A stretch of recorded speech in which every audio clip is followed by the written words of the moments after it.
Good evening, everybody. Excited to be here live tonight. Bunch of stuff I want to talk about. Things I'm excited about in Tampa is really where I want to focus tonight. There will be other times with these lives. We're going to do these every week, barring major holidays. But there's going to be other times where we talk a little bit more about the market. This time is going to be a little bit more about developments that I find super interesting and not neighborhoods. I don't find neighborhoods that interesting because they don't make a huge impact on the economy and they don't really affect you after you move here. So a lot of people that watch the channel live here already. A lot of people that watch the channel are new. They just found the channel. So diving more into this data, I wanted to make sure I'm adding value to those people as well to the people that are thinking about relocating, thinking about moving here, reaching out with questions specifically about that. Maybe they're applying for jobs, whatever it is. I want to make sure we're adding value to everybody that's watching the channel. So whether you're thinking about moving here next year or you already live here, these are going to be interesting topics for you as well. But we've got a couple people here already. I'm curious where everybody is joining from. If we could get anybody in the chat to contribute. We got 6 people watching. I'm excited for the first one. I got 6 people in here. Daniel, what's up? Says hi. And I'll get better at figuring out all these logistics too. Hi, Daniel. Daniel, where are you coming from? I want to engage with the things that you guys are interested in. So any feedback you guys have for these lives is super valuable, super insightful for me. But if we're not going to get any comments here, I know some people, clients that were actually going to join as well, but excited to answer any questions as we go. But let's hop right into it. We're going to start actually with something that puts Tampa on the map at times, and that's the Riverwalk. So I grew up in small town Oklahoma. We would go down to Texas often, and Oklahoma City has a little bit of a Riverwalk called Bricktown. San Antonio has a super cool Riverwalk. I thought that those were the Riverwalks. Obviously, as a kid, didn't go to a lot of other cities. But now living here in Tampa, I realize how important the Riverwalk is. Now, it's vital for locals that live in those areas. They're walking, biking, commuting, but it's also such a draw for outsiders. So the Riverwalk is being expanded, and being expanded in a very interesting way. So I want to talk about these specifics that I think you'll find really interesting. So I'm going to share my screen here. Oh, that's the wrong part of that showing. Got to work through the dynamics here. Let's show this one. There we go. So this is an article from Axios. Now this funding has been in place for a while. Construction has just begun, so that's why I wanted to circle back to it. So the Tampa Riverwalk is being expanded on the west side of the Hillsborough River, and it will now complete 12 miles of trail from Channelside to Ybor City. Now this is half funded from a federal grant, the Build Grant, this $57 million project. Originally, of course, they thought it was going to be like $30 million and just kept becoming more and more. The Riverwalk draws millions of visitors every year. We all know that. And really, this is more of a thing that will help locals than I think locals see. And I wanted to bring up this older article. This is from January on Fox, the local news station here. There was some pushback on this Riverwalk expansion, and it's really just about money. Residents want to see the money going to other things, and I'm in favor of a Riverwalk, but not now. Until we fix the basics, we shouldn't be spending money on things that are nice to have. Another person said we need it eventually, but not until we repair the roads. We need to fix potholes before we spend on something that we do not need. Super interesting. Other residents were into it. This is a game changer for Tampa, and it's a game changer on multiple fronts. Now, I agree, but I also don't live super close to the Riverwalk, so my dissent wouldn't be as founded as some of these others. So I completely understand that, but let me show you the actual map of where this is going to be. And let's zoom in a little bit on this. So right now, the Riverwalk runs, the north side of it is right up here by Armature Works. Goes all the way along here, all the way down the east side of the river, all the way down here in between downtown and this little island out here. There's there's like the port's right over here. This is kind of like Sparkman's Wharf area where the battleship is, right down there in downtown. It is super wide all along there, super nice, goes through really interesting areas, and it's super cool. Just to the east of here, obviously you have downtown right here. Up here, you have Tampa Heights, and then up here a little further you have Seminole Heights. But the often neglected area is over here. This is West Tampa. Now, some of this is like Midtown, really in between like Kennedy and 275. It's kind of like Midtown. Then we get up into West Tampa up here. So originally West Tampa was an old suburb. They started rival, cigar companies over there. The founder of West Tampa actually paid to extend the streetcar system so that workers could come from competing city, Ybor City, and come work over there in West Tampa at his cigar factories. Super interesting, but some of West Tampa feels like it's still dilapidated from the Great Depression, whenever Tampa got hit super hard. And it's just kind of deteriorated. Now, there's all kinds of development that has happened since then, especially in this kind of Midtown area where you have the University of Tampa. And just south of here, you have Hyde Park right down here. And then a lot of South Tampa over here as you go west and south down onto this peninsula is super developed. Now, it's not that this stuff isn't developed, and there's really cool, mixed use spaces and really cool kind of inner city stuff, but there's a lot more potential for so much more. That's what I believe this opens up, is actually potential for other developments. So this is going to go in a few phases. Segment 1 is right here. This is what they're starting on right now. I'm not sure why this is so important. I need to just go down there and watch the construction. I'll add some clips from that in some future videos. Next is segment 2, which goes from Kennedy all the way to Rome, all the way over here. Next is segment 3, which goes on Platte. So yeah, now the question is, hey, that's not on the river, or why isn't that on the river? A big part of the project is actually expanding road infrastructure with new bicycle lanes, upgraded traffic signals, and improved sidewalks.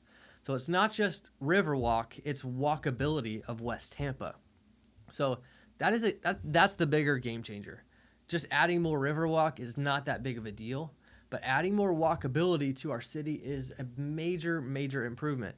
And that is a big thing that people ask about. I know from talking to so many people that move here, that's a super important thing to so many people is walkability. And the Riverwalk will offer a safer car-free way to get around, which officials say will reduce crashes, ease traffic by keeping pedestrians and cyclists away from busy roads. And these roads are not bikeable. You've got to be a very defensive cyclist if you're cycling on these roads. Another thing that this will help with is actually the University of Tampa traffic. So people don't quite understand that. And it's not just University of Tampa. We're going to get into some Tampa General stuff, but also one of the biggest employers in Hillsborough County is Tampa General Hospital, and they are right here. So by easing some of their traffic or making it bikeable for a nurse to get to the hospital, that's super, super cool. So I'm excited for that on multiple fronts. Now, we'll see how long it takes. I'm super curious. Roland is asking, is the ice arena in that area? So the ice arena is right over here downtown. It's right all in the same area for sure. So that's going to create some walkability for that, just venues in general. Now, we're going to get into some stuff about the Tampa Rays as well, baseball team, and I'm not going to speculate too much on where that stadium's going to end up, but it's definitely not going to be the same spot in St. Pete. So, moving on, I want to hop over to the next topic. But before we do, I want to see if we can get a little bit of engagement here and see where people are joining us from. Roland's joining us from Iowa, snowy Iowa. I know that. But anybody hop over to the chat and let me know where you're joining from. Obviously, I'm joining here from Tampa. I'm actually Newport Richey, so. From the outside, Tampa is big, and people don't quite realize how big it is sometimes. And there's really 4 or 5 counties that we cover as a real estate team. So if you do have real estate needs, obviously we'd love to help you. Love to answer any questions anytime. And we're going to hop back into the next topic. which is a little bit more real estate related. Hopping over here, Tampa 717. These are, sorry, I'm just in the middle of the page here. This is a company that owns parking lots. And this has always been an interesting business to me. It's kind of like self-storage or something, where these companies just buy a square in the middle of the city and they sell parking. Tampa 717 parking, they have lots all over the Tampa area. The app's really easy to use. They're great. But now they're handpicking a couple of these strategic spots, and they're going to propose some new developments to the city. This is intriguing to me because this just sits there as parking. It could be converted into, a better use for high density things. And whether that's condo buildings, whether that's mixed use stuff, or it could just be more parking, but it could be a parking garage instead of a parking lot. Like, there's a lot of things a lot of ways that these lots could get redeveloped. Obviously, they're proposing high density developments with housing, retail, and possibly a hotel. Kind of the typical buildings really like this. This is on Water Street. This is the Addition Hotel. Obviously, retail and restaurants down here below. Michelin star restaurant down there. You got parking on a couple levels. You got some offices, and then you've got owned condos above that. There's also a hotel for some of these condos. So they're obviously comparing it to that. That's like an award-winning development here in the Tampa area. And they have a lot of parking lots down here in the same area, like really in the exact same area. So I wanted to point out a couple things here. This is the family that owns this real estate empire. My brother and I have been in the parking business for 36, 37 years now. Our intent has always been to eventually develop certain sites, and it's just time for us to do it now. They stressed that the Channel District project was still in very early stages, and details about what exactly will be built and how big it will be are still up in the air. He said they will likely ask for zoning change on the property to allow for more density, and will begin seeking city approvals sometime next year.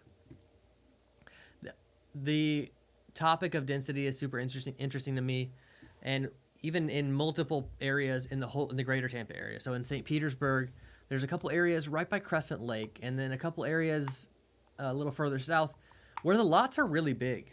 And then what the city did was to slow down the development of apartments, because locals in St. Pete hate apartments. But to slow down all of that, they started incentivizing these residents to build mother-in-law suites on the back of their properties, because a lot of these properties have alleys and easy access for a tenant or for extended family to stay. And actually, that brings up another story I cut for tonight. In-law suites are getting so popular, obviously because rates are high, because prices are high. We're kind of in this limbo right now. But in certain areas, like in St. Petersburg and some areas in Tampa specifically, there are grants available that offer zero interest loans for a certain amount of time, and then obviously interest starts at some point. But to have more dense areas in cities is really valuable. It's valuable for a few reasons, but it also just keeps people in the city. It keeps people from moving further out to other counties, to other cities, even to other states. Going over the comments here real quick, we've got somebody joining from New York City. It's always exciting. Exciting to have New Yorkers, and not only New Yorkers, but people kind of from all over. Since the new mayor was elected in New York City, people have been reaching out because they're like, I feel like this kind of wave is coming and I want to go ahead and get to Florida. And it's kind of interesting. I didn't honestly think it would be that fast that I would feel the effect of it. Maybe the super rich, right? Maybe the people, selling a $30 million apartment in New York City and buying a $30 million house in Miami. Now, Tampa doesn't have a whole lot of real estate like that. We have some, but typically my clientele are not quite that high. So it's kind of interesting to see some of that start to tip already. But I'm curious kind of what you guys think about the parking lots being redeveloped. And now, that can seem so dry, I realize, but that's the way that could change how downtown looks and feels is super interesting to me.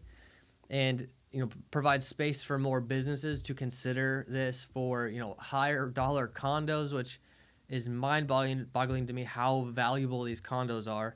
In St. Pete, like the Waldorf Astoria, but then in South Tampa, the two Ritz-Carlton Towers. There's so many buildings like this being built, big ones in downtown Tampa as well. some really high-end ones, some condo hotels where you could buy a unit and then you rent it out like a hotel room and they manage it for you. Those are really interesting investment opportunities. But the way that downtown could get taller by filling in the areas is really interesting to me, especially when there's parking lots there. Now, I don't always want to tear down stuff, but if it's a parking lot, I think it's kind of cool. All right, moving on, we're going to talk a little bit about Tampa General Hospital. So Tampa General Hospital employs tens of thousands of people. It's mind-boggling. And if you remember during Hurricanes Helene and Milton, they had this massive storm fence and got kind of praised for it. The company that actually built that storm fence and set that up really actually moved some of their headquarters down here because of how successful that project was and how well they portrayed their product. They actually decided to move part of their business down here because they realized the potential of selling that storm fence here in the area. And it was an amazingly performing product, really helped Tampa General not have too much damage. But something I've seen Tampa General do in the past 5 years since I've been here is expand. And they're doing it a couple interesting ways. Number one, they're expanding towards specialization. So I have a client, he actually runs a handful of clinics as a manager. Tampa General has so many clinics. When I say clinics, I mean very specific cardiology clinics or very specific physical therapy or podiatry, or whatever it is. I wish I had a longer list of things on the top of my head. But Tampa General has really shoved their money toward those kind of things, and they've just done that with another acquisition.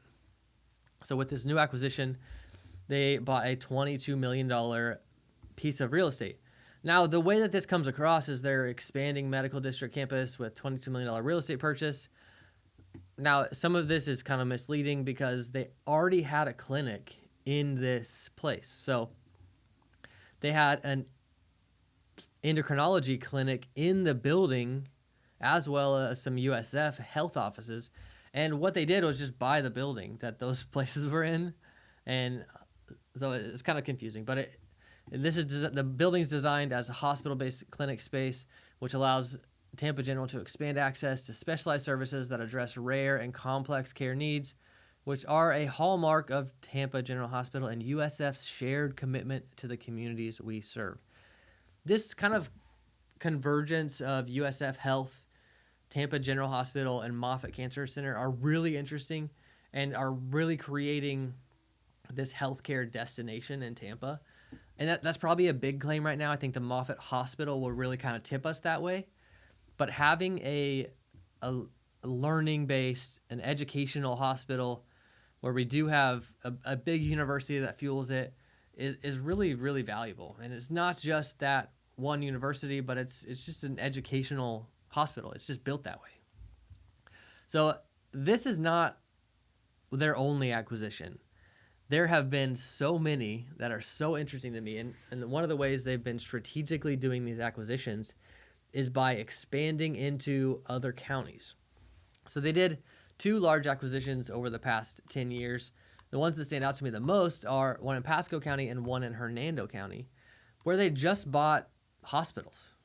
In Hernando County, they bought this chain of hospitals, pretty much like a regional hospital that had hospitals, clinics, emergency centers, urgent cares, all that kind of stuff. They bought them, they rebranded them, they implemented their systems, they implemented their processes, they implemented their staff, their some of their funding and some of their momentum. And they really kind of took the Tampa General brand and made it the Greater Tampa Hospital. And that's super interesting. Now, Tampa General is the biggest hospital in the area, but there are others that are surprisingly big too. And some of those are also receiving some interesting funding right now, especially the Children's Hospital. But that will be for another one of these.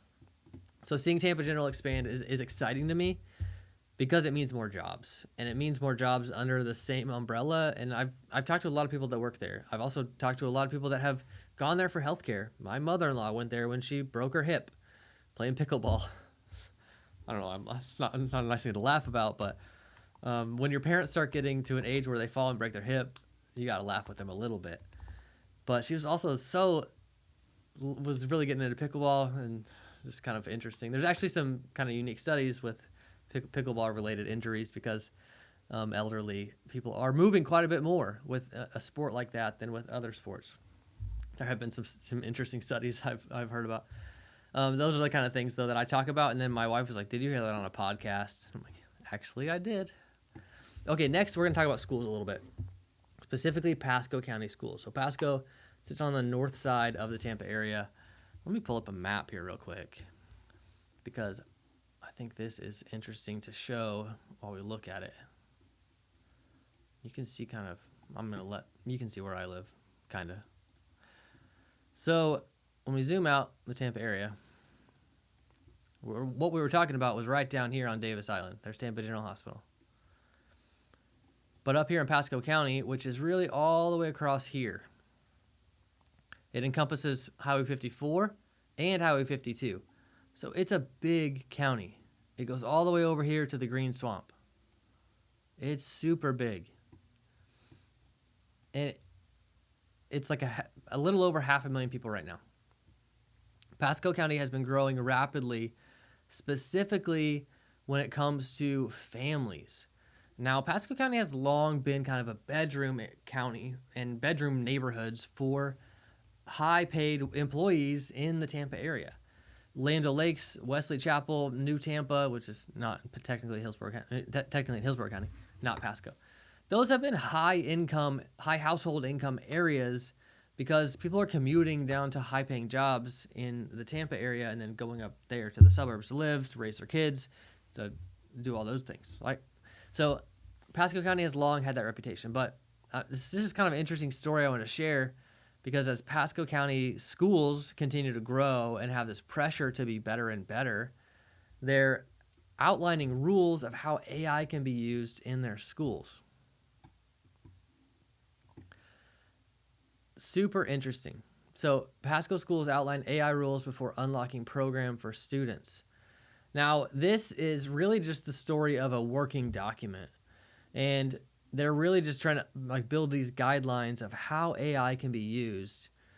And specifically when it needs to be cited even, which I think is a great thing for, the tool's going to get used, but let's actually make sure that it's used properly and used in a way that still enables learning. I like that. So obviously when I was a kid, I just had to go to the library and look at encyclopedias. And then when I was in high school, we had Google and stuff, but this is very different. And this is a very interesting part. This is important, especially for academic integrity. We need to have standards in place and guidelines for teachers to follow. So on that front, the district offers recommendations for educators who allow students to use AI in their assignments. It also reminds everyone to keep student data private and use only tools that have been properly vetted for security.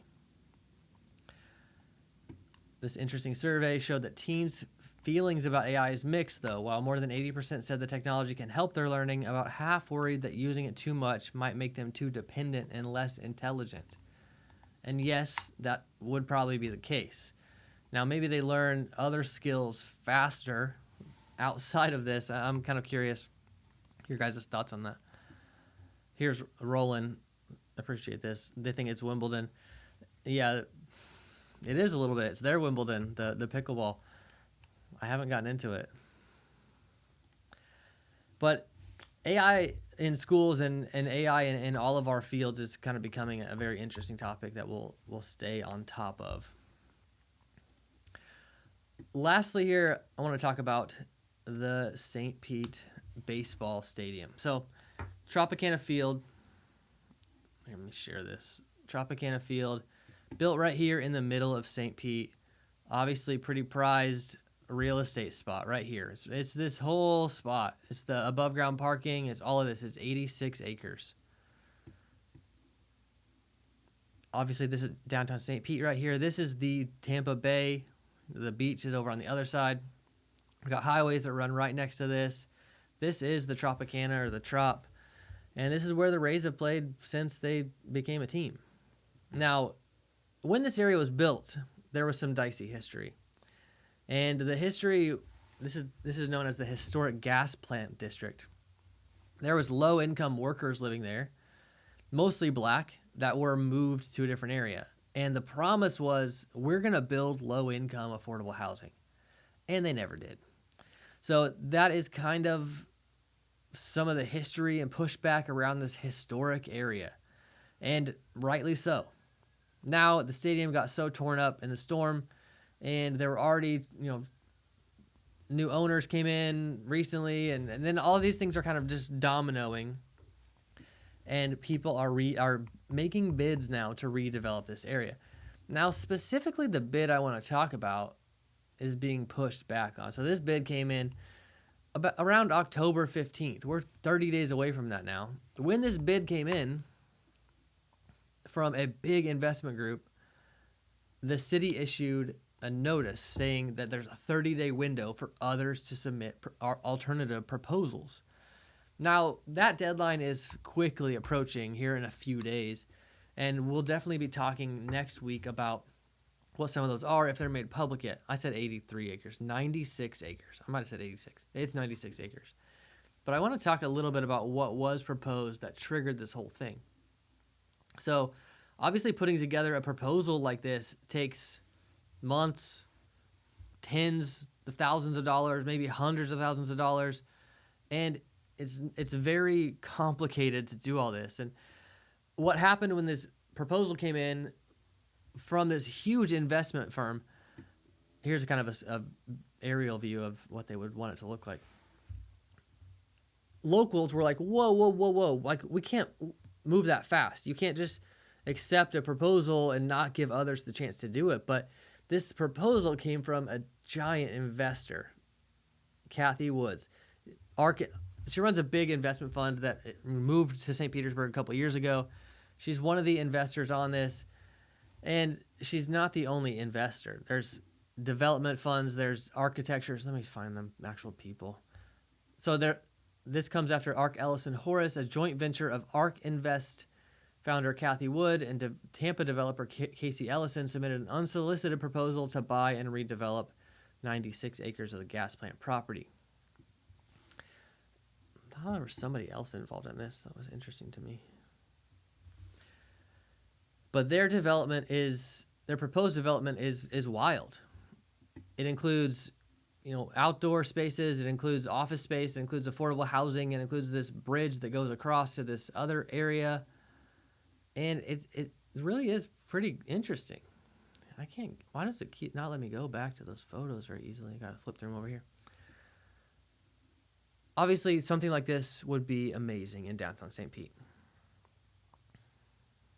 So here it is, Ark Investment Management, Ellison Development, and Horace Construction. Here's the partnership. Some kind of bridge like this going across the highway would be incredible. I've been to cities in other countries even. Like in Tbilisi, Georgia, there's a really interesting bridge going across a big highway, and it's so memorable. Something like this in St. Petersburg could really change the outside perception of St. Petersburg. And now the perception's already good, but this would elevate this city quite a bit. Here, there's also some water going through here, their own little Riverwalk of some kind. But this super futuristic development is not what was expected to be proposed through here. And I am curious kind of everyone's thoughts on that. Now, from the outside, I often want things like this to happen. I want things to be big and exciting, and I see how that helps kind of the view of the Tampa area. For locals, they're thinking like, well, wait, is there tax money going into this? Is it all private money? This would all be private money. It would be done in 5 different phases over 4 phases in 17 years. And this would cost $7 billion. Now, I'm sure that they would be coming to the city, to the county, to even the federal government for some grant money for this redevelopment. But this would add 10 acres to the property. And I'm pretty sure that's the part that's on the other side of the interstate there. But this development is intriguing to me for a lot of different reasons. And I'm curious what you guys think of it. That is the topics I was ready to cover tonight. I'm curious if there's any questions. We'll hang out here in the chat for a little bit. I appreciate you guys being here. always fun to hop on. Now, we've done these privately a lot with webinars, but we've yet to do one live until this one that is public. So excited to keep doing these. We'll kind of make them be about what you guys want. We'll be monitoring these comments on this replay as well, just to see exactly what you guys want to hear about, what you want to talk about. And we can really kind of process all sides of a few different things. And that's really why I think this format is a lot of fun, because it lets us get feedback and it lets us really continue to add value, like I said in the beginning, to those of you that are maybe local, or maybe you're already a client, or you're local and you're the person I ran into at Costco that said, hey, I love your channel, and they've lived here for 30 years, and there's people like that are watching the channel, so I want to make sure we're adding value to them. Here is a question. Do you know if the Rays will start their season where they finish their season? So they're in the Steinbrenner Park, the Yankees minor league stadium. It looks like that is where they will start, as far as I've heard.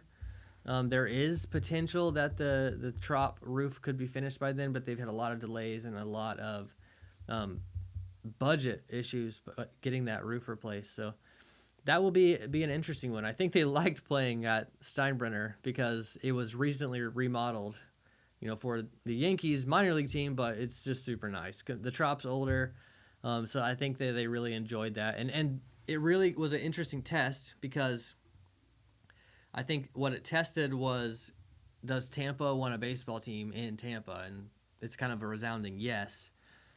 There's even one proposal to build a stadium right in that area. So they need about 100 acres for the proposed stadium. And there is the Hillsborough County Community College right there by that Steinbrenner Stadium. And then on the other side of the road, you have the Tampa Bay Buccaneers. But where that community college is, they have a lot of extra space. And then they also have a lot of other campuses for that community college. So there's been a few proposed developments to take over that space and tear that down and build it there. But it does look like they will, who knows? It looks like they'll start the season over there. I'm sure St. Pete would love, like the residents in St. Pete would love to have them back in St. Pete at the Trop, even if it's only for a few more seasons. So did that new proposal not have a baseball park? No, the proposal is not to build a new baseball park there. So that's what's very interesting about this proposal, is it's kind of, the developers are like, who cares about baseball? Like there's other things the city needs, or other things that the city wants, other things that would be of use to a lot of people. So that's really interesting about that, and the fact that the proposal was to buy it and develop it. The proposal wasn't to like get funding for it or anything like that. So that's where what comes out of this on the next few steps will be super interesting, and you're kind of excited to see what happens there. Any other questions you guys have? It'd be kind of sad for the Rays to not be there. Now, of course, the Rays' new owner is in Jacksonville. He is a residential home developer, and Dream Finders Homes, I think that's his company. They've been building a lot more in the Tampa area as well, and he has no intention to move them to Jacksonville, but they are kind of seeing where the best space in the Tampa area would be for the Rays. And it seems like there's been a lot of proposals for Ybor City. There's been a lot of proposals for really central Tampa, kind of right there by the Buccaneers Stadium. Obviously, there's been proposals to redevelop the area in St. Petersburg, but the biggest one that was kind of being pushed got shot down by the city. So they wanted so much money from the city to develop it, and the city just wasn't willing to pay that much. So kind of interesting. Obviously, we're here to add all kinds of value, and we're also a team of realtors and would love a chance to earn your business. Obviously, you guys know you can call, text, or email anytime. Hope to see you guys back here next week, same day, same time, and we'll have a full docket of things to cover. Next week we'll also do kind of a market recap. I want to kind of show you guys what happened in the real estate market over the past year. It's been a very odd year with transaction counts being really low. Prices still kind of staying high. We're down about 10% year over year in the Tampa area. And some spots, it's really just zip code dependent. Some are sellers markets, some are buyers markets. A lot of leverage with buyers right now, though, and that's exciting. Definitely, we'll share some opinions too about 50-year mortgages, about potential interest rate portability, which I think is an incredible idea. One other question here. It's not popping up. Oh, there it is. Any thoughts on investing in rental property in Brandon? Any development projects or update over there that you're aware of? Brandon is such an interesting pocket because it feeds the Tampa employment market so easily. Now, it's not the most attractive place to live. It's just kind of a dense suburb. When it comes to rental properties in Brandon, if you're getting a loan, the numbers probably don't make sense right now. Airbnb is where the numbers make sense right now, but then you're in Brandon and there's not much draw for Airbnb there, so your occupancy is going to be a bit lower, which you don't want that. So if you get a good deal, rental properties in Brandon are always going to be a great find. But when it comes to newer developments don't allow a lot of investors, and especially for incentivized interest rates and things like that. Those are meant for primary buyers, and some of these developments even have a cap on how many investors or how many rental properties they allow, like a percentage of the community, and those have to get approved and things like that. So not specific developments over there. When it comes to clients of mine that are investors, obviously they're always buying by the beach, and then they're looking at other areas where they can use a property sometimes and rent it out sometimes, and they're usually going a little further south when it comes to that, East Hillsborough area. They're going down to Apollo Beach, they're going down to Waimama, or they're going down into Manatee County, into Parrish, where there's tons of development happening. Parrish is one of those places, if you went every weekend, it would look like a different place every weekend. And that's super, super intriguing to me. All right, guys, I'm going to go tuck my kids in. Well, it's only 6:30. I'm going to go wrangle them and get them ready for bed. That's really the next step. But I hope you guys have a great evening. Thanks for joining me tonight, and I will see you guys in the next one. See ya.